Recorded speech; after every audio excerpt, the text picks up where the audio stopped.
अपना आज का टॉपिक है मैकेनिज़्म ऑफ ब्रीथिंग। ठीक है, आज का जो टॉपिक है वो क्या है?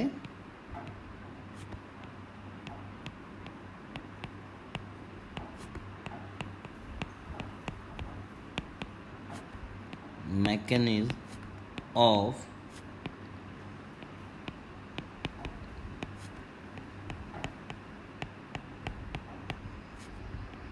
ब्रीथिंग।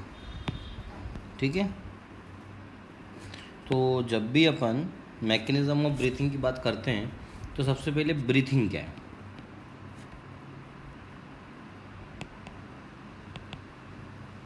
ब्रीथिंग है ना।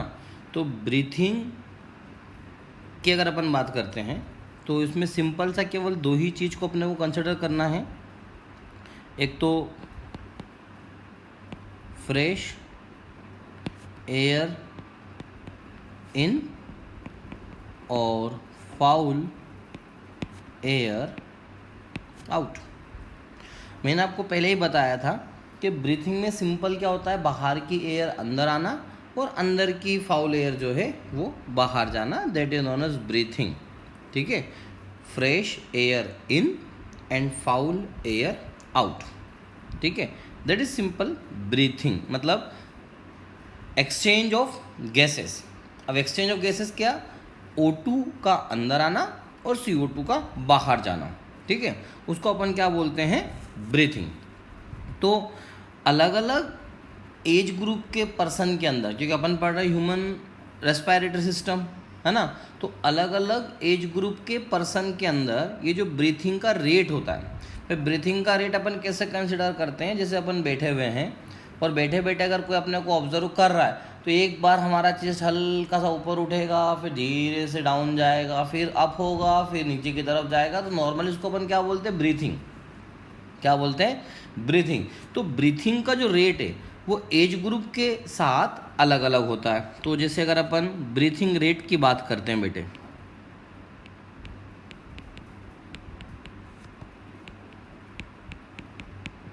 ब्रीथिंग रेट है ना, ध्यान देना बेटा, यहाँ से थोड़ा सा इम्पोर्टेंट है ब्रीथिंग रेट।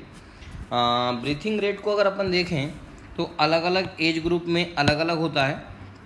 तो अगर मैं सिंपल बात करूँ कि अडल्ट के अंदर ब्रीथिंग का रेट कितना होता है, तो ये होता है 12 to 14 पर मिनट। ठीक है, ये अडल्ट की बात कर रहे हैं। ठीक है, अपन एक 18 साल से लेकर तो 40-45 साल तक के एज ग्रुप के पर्सन के अंदर अगर अपन बात करते हैं तो ये 12 से लेकर 14, दैट इज़ 12 to 14 पर मिनट उसका ब्रीथिंग रेट होता है।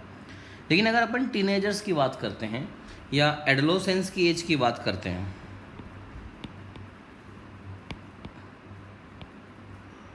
ठीक है, तो इनके अंदर जो ब्रीथिंग का रेट होता है ना वो होता है 14 to 18 पर मिनट। ठीक है, लेकिन अगर मैं 1 साल के बच्चे की बात करूँ, चिल्ड्रन की बात करूँ, 1 साल 2 साल, तो अगर ये चाइल्ड का केस है ना, तो उसके अंदर ये होता है बेटा 18 to 22 पर मिनट। और अगर मैं न्यूबॉर्न की बात करूँ, न्यूबॉर्न, तो न्यूबॉर्न के अंदर ये होता है 40 to 60 पर मिनट। ठीक है, इम्पोर्टेंट है बेटा, ये ध्यान रखना, नीट में इस पर्टिकुलर जगह से क्वेश्चन आया हुआ है ब्रीथिंग रेट के ऊपर। समझ में आया? अब जो ब्रीथिंग है ना, अगर मैं उसके कंपोनेंट की बात करूँ तो भाई ब्रीथिंग की अगर अपन बात करते हैं, ब्रीथिंग है ना, तो इस ब्रीथिंग के अगर अपन क्या निकालें?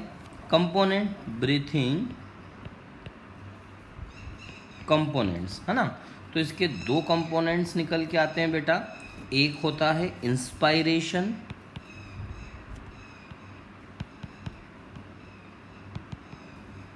और एक होता है एक्सपायरेशन। ठीक है, इंस्पायरेशन इसको और क्या बोल सकते हैं, इनहेलेशन, और यहाँ पर हम बोलते हैं एक्सेलेशन। ठीक है, तो ब्रीथिंग के अपने को दो कंपोनेंट देखने को मिलेंगे, एक होगा इंस्पायरेशन और एक होगा एक्सपायरेशन। ठीक है, तो ब्रीथिंग के अपने को कितने कंपोनेंट मिल गए बेटे, दो कंपोनेंट अपने को देखने को मिले, किसके बेटे, ब्रीथिंग के। ठीक है, अब दो कंपोनेंट क्या हो गए, इंस्पायरेशन एंड एक्सपायरेशन। अब ये जो इंस्पायरेशन और एक्सपायरेशन है, अगर मैं इनकी बात करूँ कि यार ये जो इंस्पायरेशन हो रहा है, एक्सपायरेशन हो रहा है, दैट इज़ ब्रीथिंग। तो ब्रीथिंग के अंदर बेसिकली कौन सी प्रोसेस है जिसकी मदद से ये परफॉर्म होगा, इंस्पायरेशन और एक्सपायरेशन। तो यहाँ पे कॉन्ट्रैक्शन और रिलैक्सेशन होगा किसका, मसल का। क्या होगा बेटा यहाँ पे, contraction and relaxation of muscles. ठीक है, तो कॉन्ट्रैक्शन और रिलैक्सेशन होगा मसल्स का। तो कौन सी मसल का कॉन्ट्रैक्शन एंड रिलैक्सेशन होगा, तो कॉन्ट्रैक्शन और रिलैक्सेशन जो होगा वो बेसिकली थोरेसिक्स की जो मसल्स हैं, उन थोरेसिक कैविटी के अंदर जो मसल्स हैं उनके अंदर कॉन्ट्रैक्शन होगा, एक्सपांड रिलैक्सेशन होगा। वहीं पे क्या होगा बेटा, उस पर्टिकुलर कॉन्ट्रैक्शन और रिलैक्सेशन के कारण क्या होगा, ब्रीथिंग या मैकेनिज्म परफॉर्म होगा ब्रीथिंग का। ठीक है, तो कितने कंपोनेंट निकल के आए थे, दो। अब क्या होना है वहाँ पे, कॉन्ट्रैक्शन, क्या होना है, कॉन्ट्रैक्शन एंड एक्सपांशन, है ना, मसल्स का। तो अपन सबसे पहले बात करते हैं भाई, दो कंपोनेंट हो गए, दोनों कंपोनेंट को अगर अपन जोड़ दें एक साथ तो ब्रीथिंग हो जाएगा। कौन कौन से, इंस्पायरेशन और एक्सपायरेशन। तो अपन सबसे पहला कंपोनेंट देखते हैं बेटा इसका, अपन इसका फर्स्ट कंपोनेंट देखते हैं। तो पहला कंपोनेंट है इंस्पायरेशन,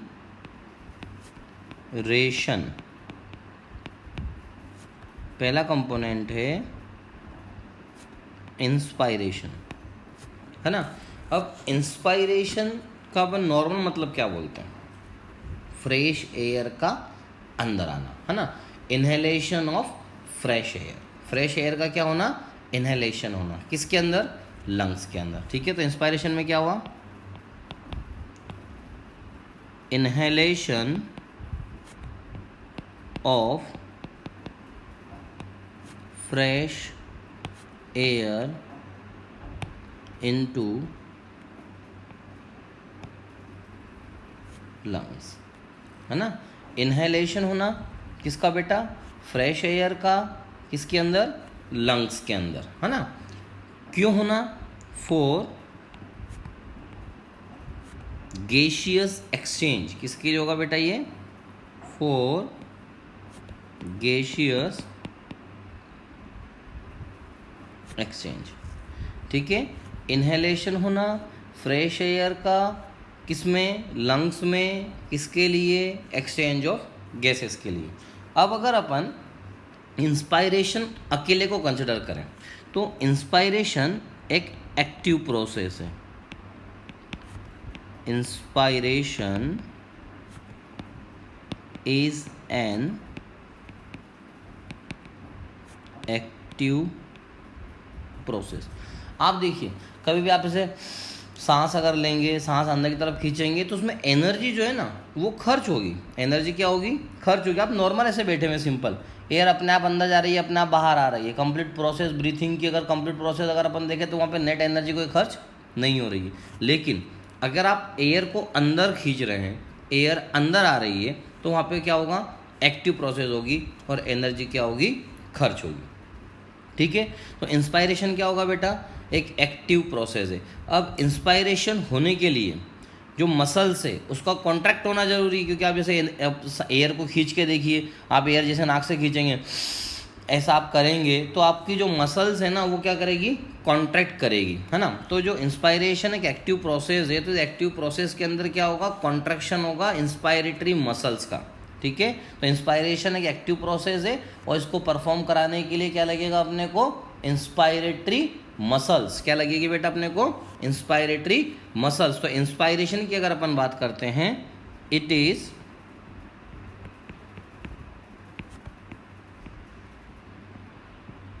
ब्रॉट बाय, किससे होगा, कॉन्ट्रैक्शन,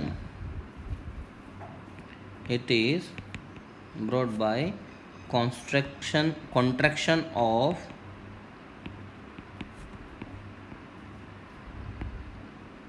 इंस्पायरेटरी मसल्स। जो इंस्पायरेटरी मसल्स है ना, उसके अंदर का कॉन्ट्रैक्शन होगा।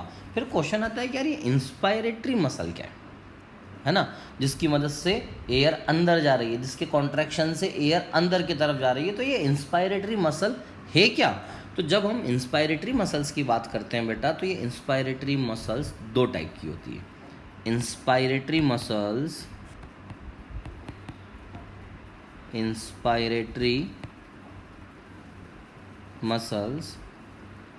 Are of two type. ये जो इंस्पायरेटरी मसल्स है ना, ये दो टाइप की होती हैं। एक होती है फ्रेनिक और एक होती है इंटरकोस्टल।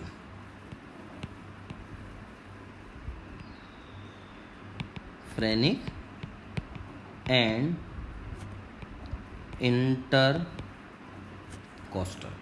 ठीक है। दो टाइप की हो गई बेटे, फ्रेनिक मसल और इंटरकोस्टल मसल।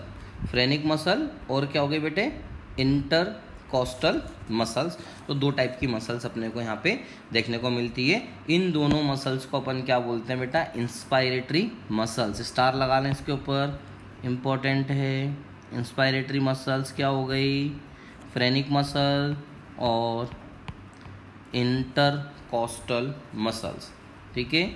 ये दोनों मसल्स जो हैं, ये क्या हो गई बेटा, ये दोनों मसल्स क्या हो गई, इंस्पायरेटरी मसल्स, ठीक है। ये दोनों क्या हो गई बेटे, इंस्पायरेटरी मसल्स, है ना। अब जो फ्रेनिक मसल्स है भाई, अब दो मसल्स हो गई अपने पास में, तो पहली कौन सी है, फ्रेनिक मसल। तो अपन किसकी बात कर रहे हैं पहले,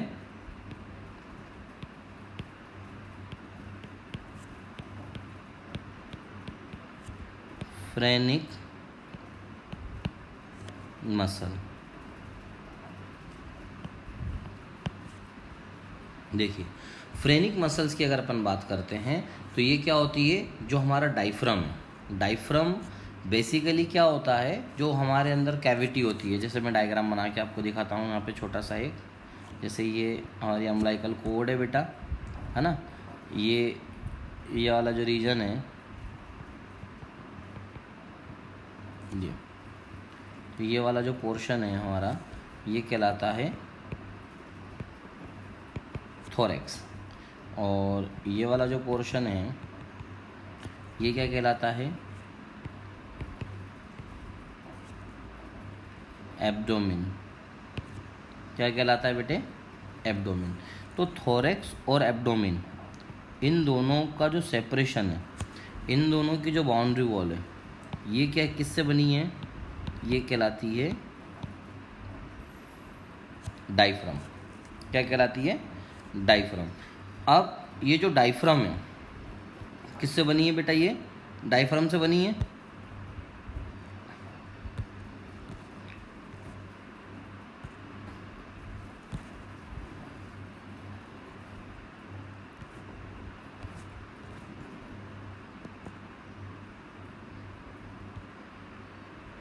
ये किससे बनी बेटे, डायफ्राम से। तो यहाँ पे अगर अपन देखेंगे इसके अंदर, तो जो डायफ्राम है वो क्या कर रहा है, थोरेसिक कैविटी को एब्डोमिनल कैविटी से सेपरेट कर रहा है ना। तो ये जो फ्रेनिक मसल है, ये phrenic muscle attach diaphragm to ribs and vertebral column. अब देखो एक छोटा सा डायग्राम बना रहा हूँ मैं यहाँ पे, एक छोटा सा डायग्राम आप देखिए। जैसे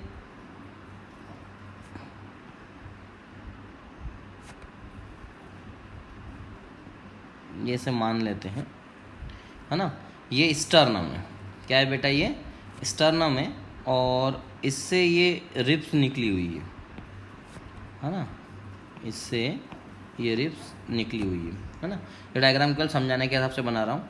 और यही रिब्स जो है पीछे की तरफ जाकर, ये सारी रिब्स जो हैं बेटा बैक साइड जाकर, ये किससे जुड़ रही हैं, वर्टिबल कॉलम किससे अटैच हो रही हैं बेटा सब ये अटैच हो रही हैं वर्टिबल कॉलम से, ठीक है। ये सब अटैच हो गई किससे, वर्टिबल कॉलम से, है ना। ये डायग्राम कल समझाने के लिए बेटा कि हमारा फ्रंट में ये चेस्ट वाला पार्ट है, पीछे हमारी ये रीढ़ की हड्डी है, ठीक है। तो इन दोनों में फ्रंट से जो रिब्स निकलती है वो पीछे तक जाती है ना। फ्रंट से जो रिब्स निकलेगी ना वो रिब्स बेटा बैक तक जाएगी, इधर भी रिब्स निकल कर बैक तक जाएगी और ये पूरा एक केज बन जाएगा, है ना। तो इसके बीच में जो कैविटी बनेगी ना, ये कैविटी अंदर जो बनने वाली है, इसके किस किस के बीच में बेटा कैविटी बनने वाली है, वो कैविटी ये आगे जो फ्रंट पोर्शन है और ये बैक वाला है ना, इन दोनों के बीच में, तो वो यहाँ पे अंदर एनक्लोज करेगा, है ना। तो ये जो कैविटी बनेगी, इस कैविटी को अपन क्या बोलेंगे, थोरेसिक कैविटी। क्या बोलेंगे, थोरेसिक कैविटी, है ना। तो यहाँ पर क्या होगा, अब ये जो थोरेसिक कैविटी है ना, इसी थोरेसिक कैविटी को अगर अपन देखेंगे तो इस थोरेसिक कैविटी के अंदर अपने को डायफ्राम भी मिल रहा है ना। अब इस थोरेसिक कैविटी के अंदर जो फ्रेनिक मसल है, वो फ्रेनिक मसल क्या करेगी, वो डायफ्राम को रिब्स और वर्टिबल कॉलम से अटैच करेगी। ये देखिए इस टाइप से, है, ये बनाया अपन ने, ये बनाया डायफ्राम। ये सामने की तरफ से अगर अपन देखें तो स्टर्नम आ जाएगा, तो इधर से जो रिब्स जा रही है, और ये बैक साइड में वर्टिबल कॉलम आ जाएगी बेटे, तो बैक साइड में वर्टिबल कॉलम से अटैच हो जाएगा, है ना। तो ये इस टाइप का जो अटैचमेंट है ये किसकी मदद से होगा, फ्रेनिक मसल्स की मदद से होगा। किसकी मदद से होगा, फ्रेनिक। की डायग्राम थोड़ा क्लियर नहीं है इसलिए मैं इसको हटा दे रहा हूँ, ये मैं इसी डायग्राम में आपको समझाता हूँ। बेटा देखो इधर, ये जो डायग्राम है आपका, इस डायग्राम के अंदर ये वर्टिबल कॉलम है, इसको अपन ने क्या बनाई बेटा, वर्टिब्रल कॉलम। ये क्या हो गया बेटा, सामने से फ्रंट से स्टर्नम। ये सब क्या है बेटा, रिब्स। क्या है, रिब्स, है ना। तो ये रिब्स जो जुड़ी हुई हैं और ये वर्टिबल कॉलम, तो रिब्स और वर्टिबल कॉलम से जो डायफ्राम है, डायफ्राम अगर अपन देखें तो इस वर्टिबल कॉलम में अंदर की तरफ आएगा ना। डायफ्राम बेसिकली थोरेसिक कैविटी और एब्डोमिनल कैविटी के बीच में, है ना। तो अगर अपन फ्रेनिक मसल को देखते हैं, किसको देखते हैं, फ्रेनिक मसल को, तो फ्रेनिक मसल को अगर अपन देखते हैं,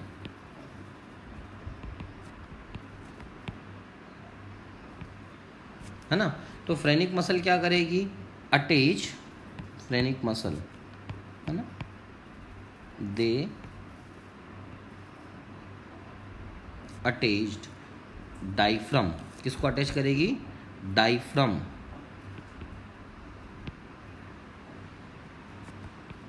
to ribs and vertebral column, ठीक है। ये जो फ्रेनिक मसल है ना, ये फ्रेनिक मसल क्या करेगी, अटैच करेगी डायफ्राम को रिब्स और वर्टिबल कॉलम से, ठीक है। अब जो डायफ्राम है, डायफ्राम डिवाइड कर रहा है किसको, थोरेसिक कैविटी को। ये भी लिख के देता हूँ यहाँ पे, जो डायफ्राम होगा बेटे, diaphragm is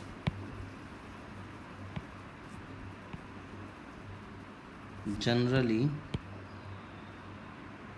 present between thoracic cavity and abdominal cavity। Diaphragm की अगर अपन बात करते हैं तो डायफ्राम जो है वो थोरेसिक कैविटी और एब्डोमिनल कैविटी के बीच में होता है, ठीक है। तो diaphragm is generally present between the thoracic cavity and abdominal cavity, ठीक है। अब ये जो डायफ्राम है, इसका नेचर अगर अपन देखें तो मस्कुलो टेंडिनस नेचर का होता है। डायफ्राम जो होता है ना, ये कैसा होता है, मस्कुलो tendinous in nature,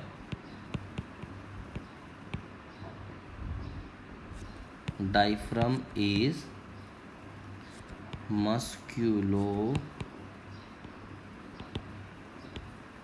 tendinous in nature.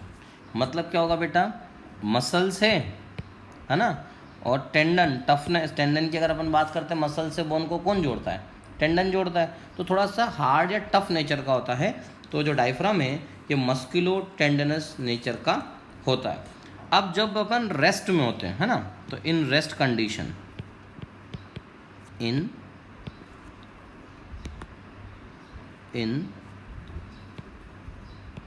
Rest condition, ये जो डायफ्राम होता है, diaphragm shows convexity towards thoracic cavity. तो जब ये रेस्ट में होगा ना बेटे, तो रेस्ट में ये इस टाइप से होता है, इस टाइप से, है ना। तो यहाँ से अगर अपन थोरेसिक कैविटी की तरफ से देखेंगे तो क्या दिखेगी अपने को, कॉन्वेक्सिटी क्या दिखेगी। और इधर से अगर अपन देखेंगे एब्डोमिनल की तरफ से तो क्या दिखेगी, कॉन्केविटी। क्या दिखेगी यहाँ से बेटे, कॉन्केविटी। ठीक है, तो डायफ्राम की अगर अपन बात करते हैं, बेसिकली काम कौन कर रहा है यहाँ पे, फ्रेनिक मसल। क्योंकि फ्रेनिक मसल ही जो है ना, देखिए फ्रेनिक मसल की अगर अपन बात करते हैं तो किससे अटैच होती है, diaphragm. They attach diaphragm to ribs and vertebral column. तो डायफ्राम को रिब्स और वर्टिबल कॉलम से जोड़ने वाली मसल्स को क्या बोलते हैं, फ्रेनिक मसल। क्या बोलते हैं बेटे, फ्रेनिक मसल। ठीक है, और रेस्ट कंडीशन के अंदर डायफ्राम क्या शो करेगा, कॉन्वेक्सिटी शो करेगा toward the thoracic cavity and concavity towards the abdominal cavity. ठीक है, अब जब हम इंस्पायरेशन करते हैं, जब इसमें एयर अंदर की तरफ आएगी, है ना, तो जब इंस्पायरेशन होगा तो फ्रेनिक मसल जो है, जो डायफ्राम को अटैच कर रही है, किससे, रिब से और वर्टिबल कॉलम से। तो जब हम एयर को अंदर की तरफ खींचेंगे, तो एयर को अंदर की तरफ हम खींचेंगे तो जो फ्रेनिक मसल है वो कॉन्ट्रैक्ट होगा। तो फ्रेनिक मसल के कॉन्ट्रैक्ट होने से डायफ्राम जो है वो क्या हो जाएगा, स्ट्रेट हो जाएगा। डायफ्राम क्या हो जाएगा, स्ट्रेट हो जाएगा। तो during inspiration, during inspiration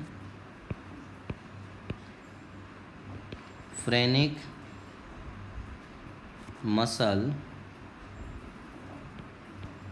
contract, है ना। जब इंस्पायरेशन की बात करेंगे तो फ्रेनिक मसल क्या होगी बेटा, कॉन्ट्रैक्ट करेगी। तो फ्रेनिक मसल के कॉन्ट्रैक्ट होने से क्या होगा, ठीक है, फ्रेनिक मसल कॉन्ट्रैक्ट हो गई तो क्या होगा, during phrenic muscle contract and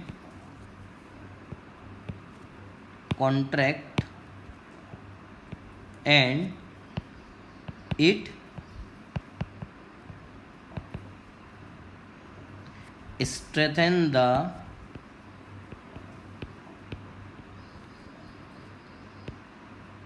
diaphragm. मतलब ये डायफ्राम को क्या कर देगा बेटा, स्ट्रेट कर देगा। मतलब ये जो दिख रहा है, तो ये डायफ्राम डॉम शेप का है ना, तो इसका डॉम शेप क्या हो जाएगा, ख़त्म हो जाएगा और ये स्ट्रेट हो जाएगा। इसका जो डायफ्राम है ना, ये डायफ्राम जो ये डॉम शेप का आप देख रहे हैं, ये जो डॉम शेप है, ये डॉम शेप की बजाय कैसा हो जाएगा बेटे, ये स्ट्रेट हो जाएगा। मतलब ये खसक कर कहाँ आ जाएगा, जो डॉम शेप आपको दिख रहा है ना, वो डॉम शेप ख़त्म होके वो यहाँ पर लाई कर जाएगा। मतलब डॉम शेप पूरी तरीके से क्या हो जाएगा, ख़त्म कर जाएगा। तो अगर डॉम शेप ख़त्म हो गया बेटा, अगर डॉम शेप ख़त्म हो गया, जैसे अगर अपन ये मान लें इधर राइट और लेफ्ट लंग, तो ये जो डॉम शेप दिख रहा है ना, अब ये डॉम शेप अगर ख़त्म हो गया, डॉम शेप ख़त्म हो गया और ये स्ट्रेट हो गया, अगर ये लाइन कैसी हो गई बेटे, स्ट्रेट हो गई, तो इसके कारण ये जो कैविटी है, इस कैविटी का जो एंटीरियर, पोस्टीरियर और वर्टिकल साइड में क्या हो जाएगी, कैविटी एनलार्ज हो जाएगी। कैविटी जो है वो बड़ी हो जाएगी, है ना। जो एरिया पहले छोटा दिख रहा था, जैसे जो एक नॉर्मल अगर अपन बात करें कि जो बलून है, ठीक है, वो अभी पिचका हुआ है और आपने उसमें क्या भर दी, एयर भर दी, तो फूलता जाएगा फूलता जाएगा फूलता जाएगा बलून, क्योंकि एयर अंदर की तरफ जा रही है। तो सेम वैसे ही हमारे लंग्स के साथ में है बेटे, कि जो हमारी डॉम शेप की डायफ्राम नॉर्मल थी, जैसे आपने एयर अंदर की तरफ खींची तो एयर अंदर जाएगी, तो डॉम शेप कैसा हो जाएगा बेटा, स्ट्रेट हो जाएगा, जिसके कारण इस कैविटी का जो डायमीटर है, इस कैविटी का जो डायमेंशन है वो क्या हो जाएगा, बढ़ जाएगा। तो अपन क्या बोल सकते हैं, strain the diaphragm and it enlarge thoracic cavity। जो thoracic cavity है ना, वो क्या हो जाएगी, enlarge हो जाएगी। it enlarge thoracic cavity in vertical and या in vertical direction। अपन बोल देंगे किस में करेगी, इन वर्टिकल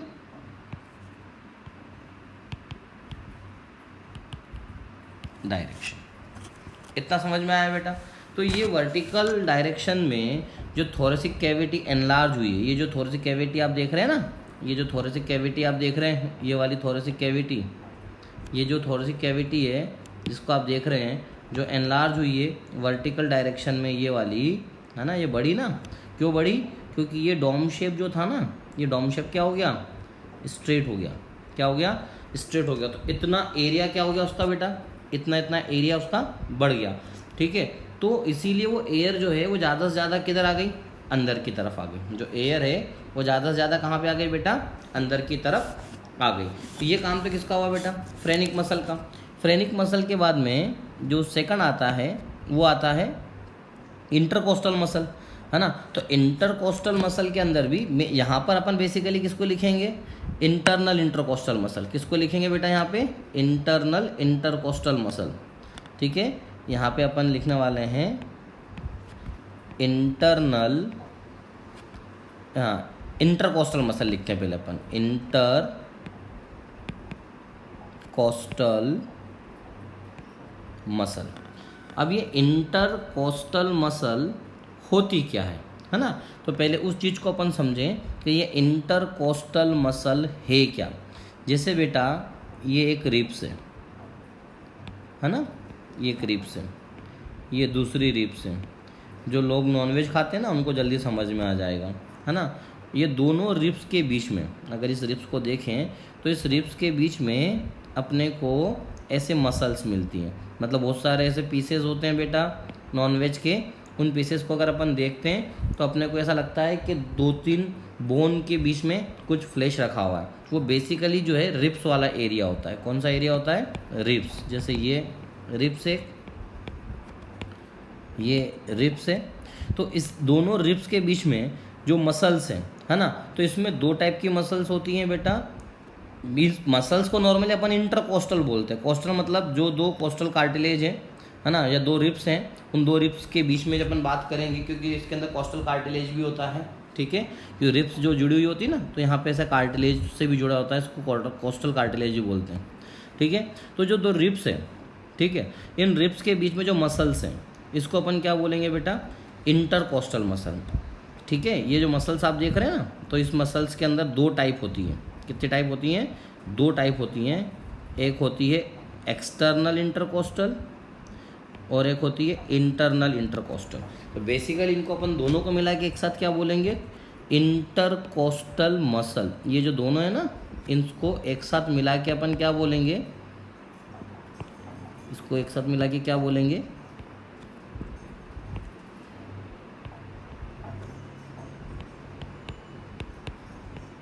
इंटरकोस्टल मसल, ठीक है। इसको क्या बोलेंगे अपन, इंटरकोस्टल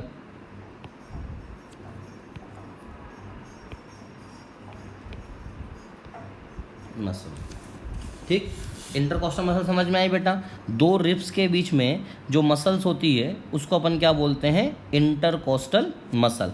अब ये जो इंटरकोस्टल मसल है बेटा, ये इंटरकोस्टल मसल 2 टाइप की होती है। कितने टाइप की होती है? 2।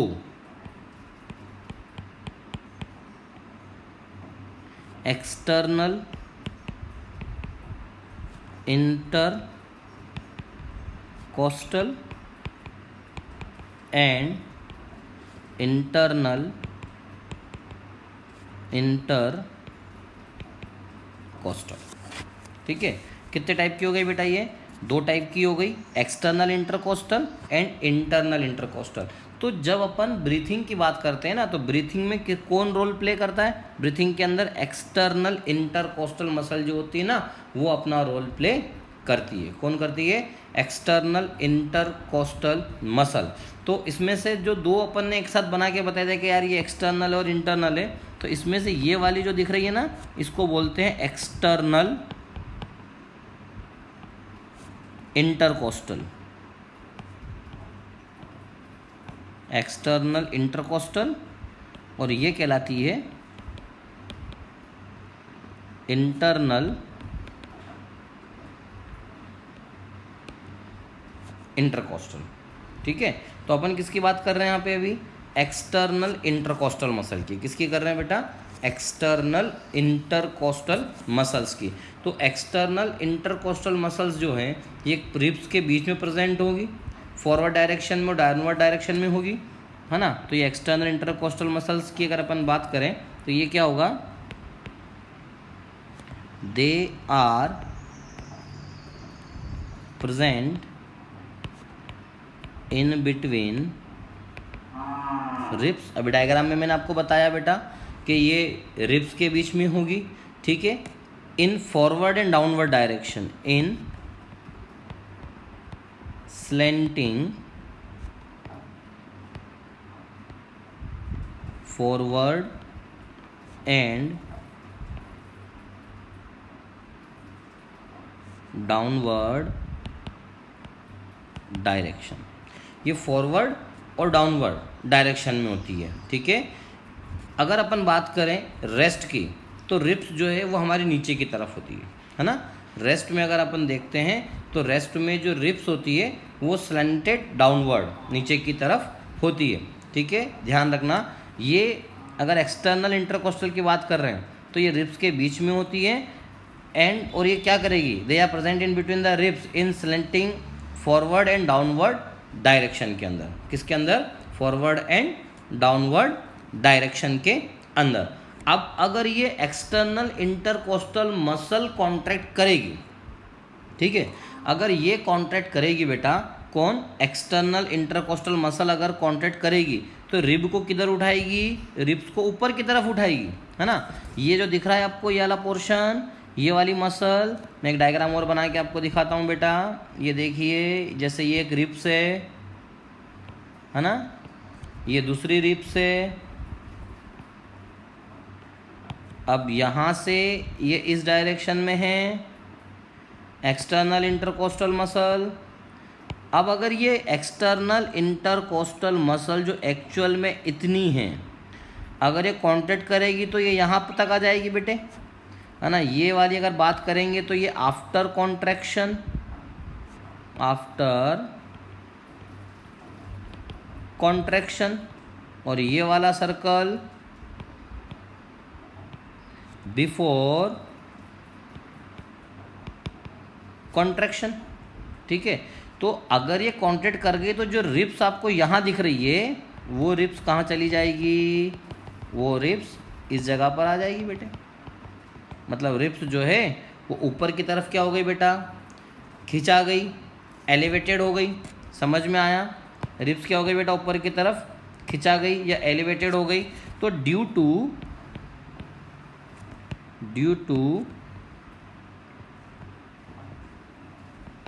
contraction in external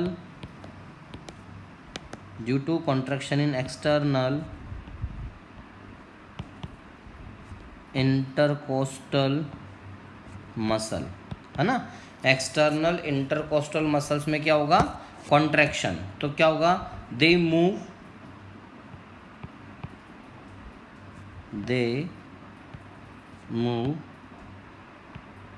ribs in upward, ऊपर की तरफ, एंड आउटवर्ड डायरेक्शन। ठीक है, एक्सटर्नल इंटरकोस्टल मसल्स के अंदर बेटा क्या होगा, कॉन्ट्रैक्शन होगा, तो उस कॉन्ट्रैक्शन के कारण क्या होगा, वो रिब्स से क्या किधर जाएगा, अगर इसमें कॉन्ट्रैक्शन हुआ तो रिब्स को अपवर्ड और आउटवर्ड डायरेक्शन में खींचेगा। मतलब रिब केज क्या हो जाएगा आपका, एलिवेटेड हो जाएगा। पहले क्या हुआ था, रिब केज फ्रेनिक मसल्स के कारण, अगर अपन फ्रेनिक मसल्स के कारण अगर अपन देखें तो फ्रेनिक मसल्स के कारण बेटे, जो फ्रेनिक मसल थी उस फ्रेनिक मसल्स के कारण ये वाले पोर्शन में लेंथ बढ़ गई थी, है ना। मतलब कैविटी जो थी वो कैविटी डोम शेप के कारण तो यहाँ तक थी पहले, लेकिन वो जैसे ही वो कॉन्ट्रैक्शन हुआ फ्रेनिक मसल में तो इतना इतना एरिया इंक्रीज हो गया। ठीक है, ये जो कैविटी थी इस कैविटी का एरिया पहले इतना था केवल, है ना। फ्रेनिक मसल के कॉन्ट्रैक्शन के कारण ये वाला पोर्शन फ्लैट हो गया तो यहाँ पर आ गया, यहाँ पर आ गया तो इतना इतना एरिया बेटा उसका बढ़ गया। अब क्या हुआ है कि जो रिब केज है वो एक्सटर्नल इंटरकोस्टल मसल के कॉन्ट्रैक्ट होने के कारण एलिवेटेड हो गया, ऐसा एलिवेटेड हो गया। तो इसके एलिवेटेड होने के कारण ये वाले डायरेक्शन में भी क्या हो गया बेटा, अगर आप देखेंगे तो यहाँ भी जो एरिया है वो एरिया क्या हो गया बेटा, बढ़ गया है ना। क्योंकि रिब केज क्या हो गया, ऊपर उड़ गया। आप कभी सांस लेके देखना तो आपकी रिब्स लगेगा ऊपर की तरफ आ गई है ना, उसको एलिवेटेड बोलते हैं। तो जो रिब्स ऊपर आ रही है वो बाहर की तरफ जा रही है, इससे एंटीरियर पोस्टीरियर डायरेक्शन में, है ना। ये तो हो गया आपका वर्टिकल, और ये क्या हो गया, एंटीरियर पोस्टीरियर डायरेक्शन। मतलब फाइनली क्या हुआ है बेटा कि इस डायरेक्शन में भी और इस डायरेक्शन में भी, दोनों डायरेक्शन के अंदर क्या हुआ है, जो रिब केज है उसका एरिया बढ़ गया। रिब केज का क्या हो गया, एरिया बढ़ गया, है ना। तो ये जो रिब एलिवेटेड हुई है, अपवर्ड हुई है, इसके कारण क्या होगा, एंटीरियर पोस्टीरियर एरिया जो है वो 20% जो है क्या एक्सपांड हो जाएगा। ठीक है, तो ध्यान रखिएगा, they move ribs in upward and outward direction and it elevate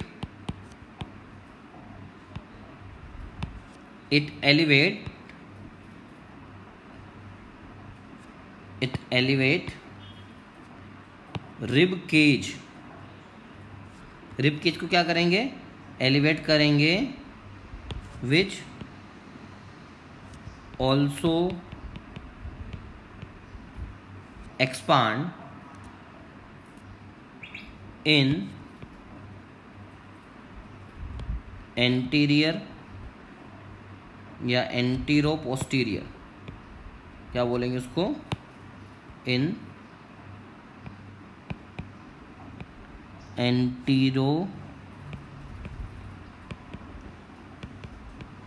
posterior, which also expand in antero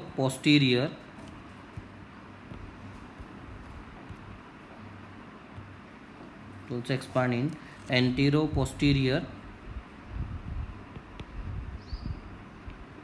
direction. ठीक है, कितना, अबाउट 20%। समझ में आया बेटे, ये 20% क्या हो जाएगा, एक्सपांड कर जाएगा। ठीक है, कौन सा डायरेक्शन में, एंटीरियो पोस्टीरियर डायरेक्शन। अब अगर जब इस टाइम पे अगर अपन देखें, जब एक्सटर्नल इंटरकोस्टल मसल क्या कर रही है, कॉन्ट्रैक्ट कर रही है, तो internal intercostal and abdominal muscle relax. मतलब अपन यहाँ पे लिख सकते हैं ड्यूरिंग इंस्पायरेशन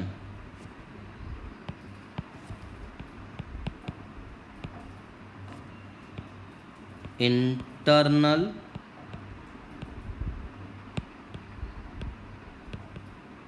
इंटरकोस्टल मसल और एब्डोमिनल मसल, है ना, ये दोनों क्या होंगी, रिलैक्स।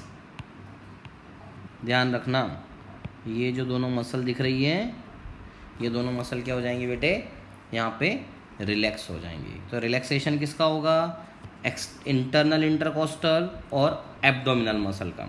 अभी जो एब्डोमिनल मसल रिलैक्स हो रही है ना, इसके कारण वहाँ पे क्या होगा, एक स्पेस क्रिएट होगी जिसके अंदर जितना भी हमारा एब्डोमिन का विसरा है, जो मेम्ब्रेन है, विसरल लेयर है, वो सब उसके अंदर चली जाएगी। इतना ध्यान में रखना कि जो रिलैक्सेशन हो रहा है, किसका रिलैक्सेशन हो रहा है यहाँ पे एब्डोमिनल मसल जो है वो रिलैक्स हो रही है। ठीक है, तो इस एब्डोमिनल मसल के रिलैक्स होने से क्या क्रिएट होगी, वहाँ पे स्पेस क्रिएट होगी, है ना। और उस स्पेस के अंदर जितना भी विसरल एब्डोमिनल विसरा है वो सब उसके अंदर क्या हो जाएगा बेटा, अकोमोडेट हो जाएगा। ठीक है, इतना समझ में आया। तो अब अपन इंस्पायरेशन को ही देख रहे थे, ये पूरा पूरा क्या चल रहा था, इंस्पायरेशन, और उसमें दो चीज़ अपना काम कर रही थी। कौन कौन काम कर रही थी बेटा, एक्सटर्नल इंटरकोस्टल मसल, है ना, और फ्रेनिक मसल। तो अभी अपन ने क्या देखा, एक्सटर्नल इंटरकोस्टल मसल। तो एक्सटर्नल इंटरकोस्टल मसल्स के अंदर अपन ने पूरा देखा कि एक्सटर्नल इंटरकोस्टल मसल अगर कॉन्ट्रैक्ट होगा तो एंटीरियो पोस्टीरियर डायरेक्शन में क्या हो जाएगा बेटा, एंटीरियो पोस्टीरियर डायरेक्शन में क्या होगा, एंटीरियो पोस्टीरियर डायरेक्शन के अंदर जो है एरिया 20% बढ़ जाएगा। तो अब क्या हो रहा है, ड्यू टू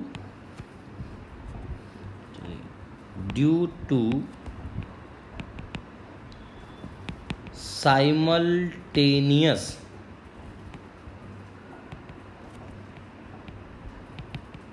कॉन्ट्रैक्शन, है ना, किसका simultaneous contraction, phrenic muscle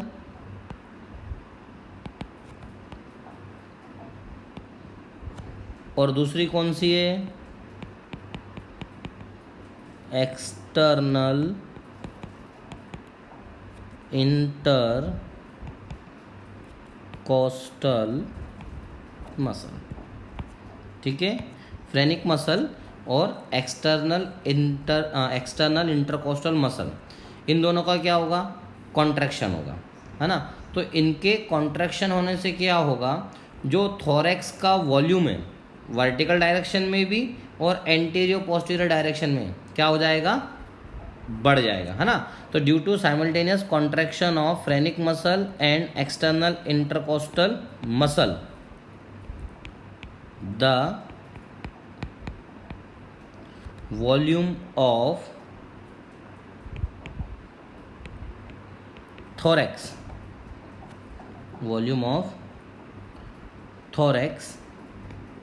in both vertical direction and anterior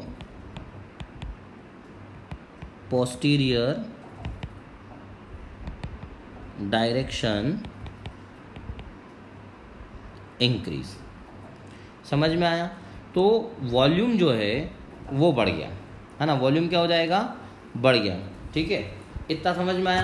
तो जो वॉल्यूम बढ़ा ना थोरैक्स का, तो उसी में जो एयर अपन अंदर खींचते हैं, जब बाबा रामदेव जब अपन बनते हैं और अंदर की तरफ एयर को खींचते हैं और बाहर की तरफ फेंकते हैं, वो जो अंदर की तरफ एयर खींच रहे हैं ना, जिसमें अपन एनर्जी को खर्च कर रहे हैं, जिसको अपन क्या बोल रहे हैं, इंस्पायरेशन, जिसके कारण क्या होगा कि जो वॉल्यूम होगा बेसिकली वहाँ रोल कौन प्ले करेगा, फ्रेनिक मसल और एक्सटर्नल इंटरकोस्टल मसल, जिसके कारण क्या होगा, वर्टिकल डायरेक्शन में और एंटीरियर पोस्टीरियर डायरेक्शन में, दोनों डायरेक्शन में वॉल्यूम क्या हो जाएगा बेटा, उसका बढ़ जाएगा।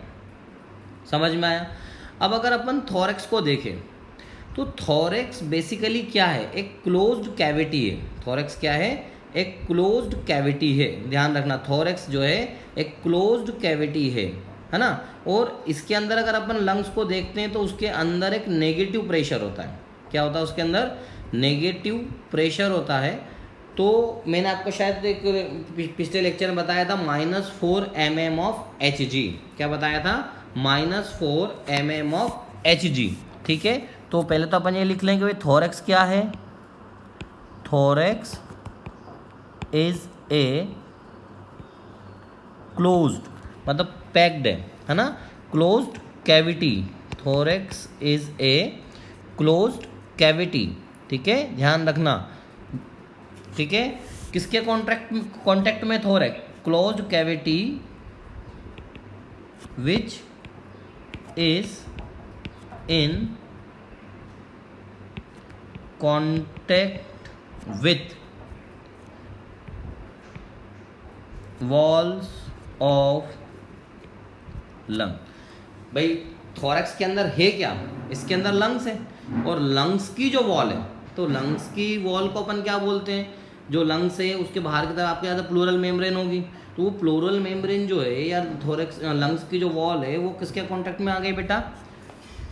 थोरैक्स के, है ना। किसके कॉन्टेक्ट में आ गई? वो थोरैक्स के। तो थोरैक्स क्या हो गया बेटा? एक क्लोज्ड कैविटी है। थोरैक्स क्या है बेटे? एक क्लोज कैविटी है जो किसके कांटेक्ट में है? Wall of lungs. किसके कांटेक्ट में है? Wall of lungs. And due to negative pressure present in the pleural sac. और अगर अपन यहाँ पे देखें तो यहाँ पे प्लूरल सेक जो होगा ना उसके अंदर नेगेटिव प्रेशर होगा।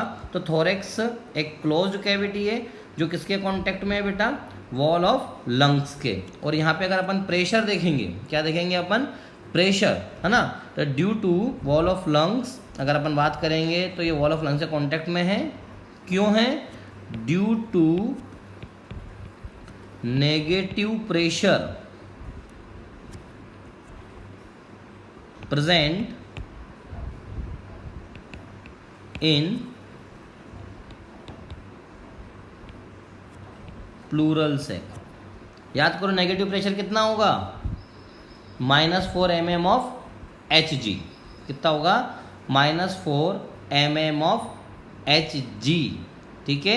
अब जो -4 mm ऑफ Hg है, ठीक है, और यहाँ पे थोरैक्स जो है वो कितना परसेंट बढ़ गया है बेटा? जो कैविटी है वो 20% के आसपास क्या हो गई है? एक्सपांड हो गई है, ठीक है।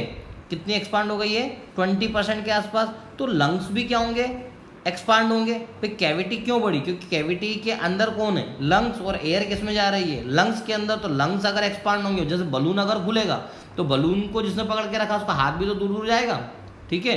तो यहाँ पर क्या हो रहा है भाई? लंग्स के बाहर जो वॉल है वहाँ पे नेगेटिव प्रेशर था प्लूरल सेक के अंदर, है ना। अब आपने एक्स्ट्रा एयर उसके अंदर डाली। अब वो जो एक्स्ट्रा एयर आप डाल रहे हो उससे लंग्स तो एक्सपांड हो रहे हैं। लंग्स एक्सपांड हो रहे हैं तो जो लंग्स कहाँ प्रेजेंट है? थोरेसिक कैविटी के अंदर। तो थोरेसिक कैविटी भी क्या हो जाएगी बेटा? एक्सपांशन। तो एक्सपांशन ऑफ थोरैक्स अगर अपन यहाँ पे बात करें, एक्सपांशन ऑफ थोरैक्स, थोरैक्स का जो एक्सपांशन है causes A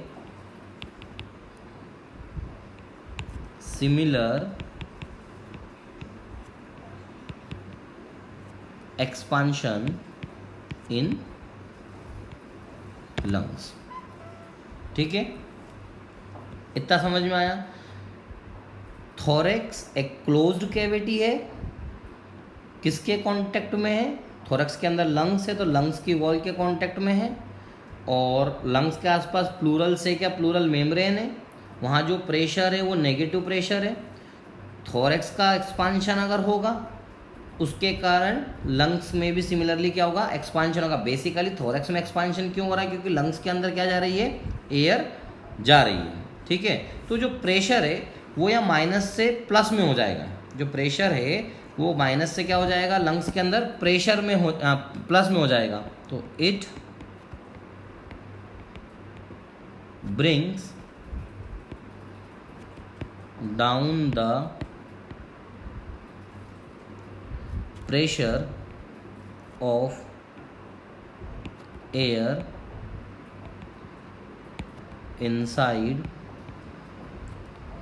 lungs by 2 to 6 mm of Hg, ठीक है। प्रेशर कितना हो जाएगा इसके कारण? यहाँ पे 2 to 6 mm of Hg। समझ में आया बेटा? तो ये जो प्रेशर यहाँ बढ़ा, जो प्रेशर अपन ने लगाया, ये जो प्रेशर बढ़ा, तो पहले तो थोड़ा सी कैविटी एक्सपांड हो गई, है ना। तो सिमिलरली लंग्स के अंदर भी एक्सपांशन होगा, जिसके कारण जो प्रेशर है वो बढ़ जाएगा। तो बाहर से जो एयर आ रही है अब इसको इक्वलाइज करना पड़ेगा, तो बाहर से बाहर वाली एयर किधर आ जाएगी, अंदर की तरफ आ जाएगी। बाहर वाली एयर कहाँ आ जाएगी, अंदर की तरफ। अब जो बाहर से एयर अंदर आ रही है वो एयर का कोई रास्ता होगा। भाई एटमॉस्फेयर में एयर है, अंदर हमने क्या करा है, लंग्स के अंदर लंग्स थोरेसिक कैविटी दोनों ने मिलकर क्या कर दिया है बेटा, दोनों ने मिलकर फाइनली क्या किया है कि प्रेशर का डिफरेंस क्रिएट किया। क्या क्रिएट किया, प्रेशर डिफरेंस क्रिएट किया, जिसके कारण बाहर की जो एयर है वो किधर आ गई, अंदर की तरफ। तो बाहर से जब एयर आती है बेटा तो उसका रास्ता क्या होता है, एटमॉस्फेयर होता है, नॉस्ट्रिल होगा, नेसल चैम्बर होगा, इंटरनल एयर्स होगा, pharynx, glottis, larynx, trachea, bronchi, bronchioles, alveolar duct, alveoli, ये पूरा का पूरा उसका रास्ता होगा। अब जो बाहर से एयर अंदर की तरफ आ रही है ना, तो उस एयर के अंदर डस्ट पार्टिकल्स भी होंगे, पैथोजेंस भी होंगे, ठीक है। तो अपना जो नेसल पैसेज है जहाँ से एयर अंदर की तरफ आती है, तो गॉड ने वहाँ पर अलग अलग एजेंट बिठाए हैं, फिजिकल एजेंट भी अपन बोल सकते हैं, जिनकी मदद से क्या होगा कि जो भी फॉरेन पार्टिकल अंदर की तरफ आ रहा है वो ट्रैप हो जाएगा।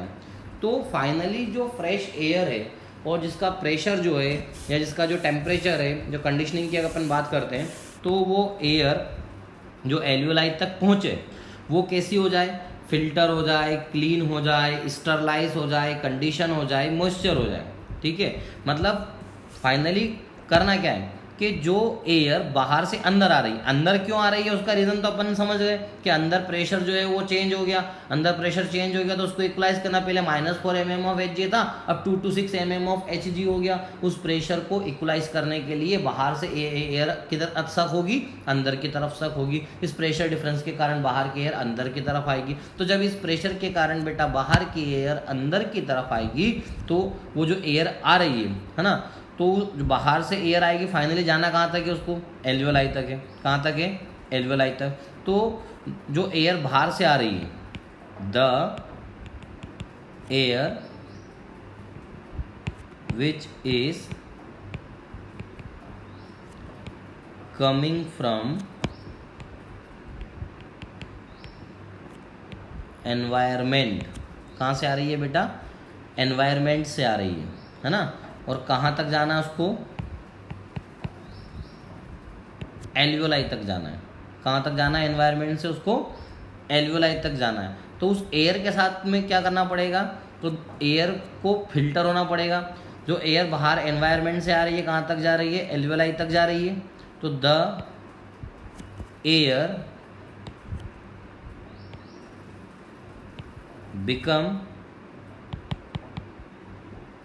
फिल्टर्ड, एयर जो है वो फिल्टर होना चाहिए, क्लीन होना चाहिए, साफ होना चाहिए, स्टरलाइज्ड होना चाहिए, कोई पैथोजन नहीं होना चाहिए। स्टरलाइज्ड का मतलब होता है बेटा सारे पैथोजन जो है वो ख़त्म हो जाना, स्टरलाइजेशन जिसको अपन बोलते हैं। उसके बाद कंडीशन होना चाहिए, कंडीशन एंड मॉइस्चर, ठीक है। ये सारी चीज़ें उस एयर जो बाहर से अंदर की तरफ आ रही है वो सबके लिए होना चाहिए।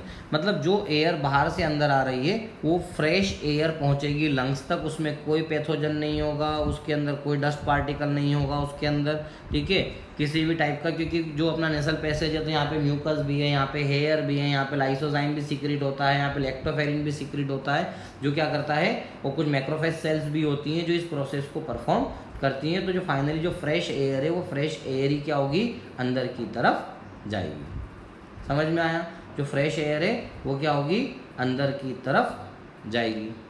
इतना समझ में आया। अब देखिए एक पॉइंट टॉपिक आता है कि यार माउथ से भी तो ब्रीथिंग होती है ना, तो माउथ की ब्रीथिंग ज़्यादा अच्छी है कि नेसल ब्रीथिंग ज़्यादा अच्छी है, ठीक है। एक जनरल क्वेश्चन है, माउथ से जो ब्रीथिंग होती है मतलब जो मुंह से सांस लेते हैं और जो हम नाक से सांस लेते हैं, इन दोनों में अच्छा वाला पाथ कौन सा है। आप कभी रनिंग करके आते हो तो आप मुंह खोल के सांस लेने लग जाते हो क्योंकि आपको ऑक्सीजन की डिमांड ज़्यादा होती है। तो जो भी आपके स्पोर्ट टीचर होते हैं बोलते हैं बेटा मुंह बंद करो, नाक से सांस लो। वो क्यों बोलते हैं ऐसा, ठीक है। उसका बेसिक रीज़न ये है कि अगर हम नेज़ल ब्रीथिंग करेंगे तो नेज़ल ब्रीथिंग के अंदर जो एयर एंटर करेगी ना, तो उस एयर के साथ में क्या होगा, वो क्लीन भी हो जाएगी, वो मॉइस्चर फिल्टर भी हो जाएगी, स्टरलाइज भी हो जाएगी, कंडीशन भी हो जाएगी और मॉइस्चर भी हो जाएगी। लेकिन जो हम माउथ से ब्रीथिंग करेंगे तो माउथ के अंदर क्या है कि ऐसा कोई पाथ नहीं है, वहाँ पे कोई म्यूकस नहीं बैठा हुआ है, वहाँ पे कोई लाइसोजाइम बैठा हुआ नहीं है। इस टाइप का लाइसोजाइम सलाइवा में वो बात एक अलग है, बट जिस समय एयर जा रही है उस समय सलाइवा थोड़ी है, ठीक है। तो वो जो एयर के अंदर पैथोजेंस हैं, डस्ट पार्टिकल्स है, वो सब भी क्या हो जाएंगे बेटा, इनहेल हो जाएंगे। तो उन सब चीज़ों से बचने के लिए कि अपने को इन्फेक्शन वगैरह ना हो, इसलिए नेसल ब्रीथिंग जो है वो ज़्यादा अच्छी होती है। तो हमेशा अगर अपन देखें तो क्या परफॉर्म करना चाहिए, नेसल ब्रीथिंग। तो नेसल ब्रीथिंग जो है वो ज़्यादा अच्छी है, ठीक है। ये तो बात हुई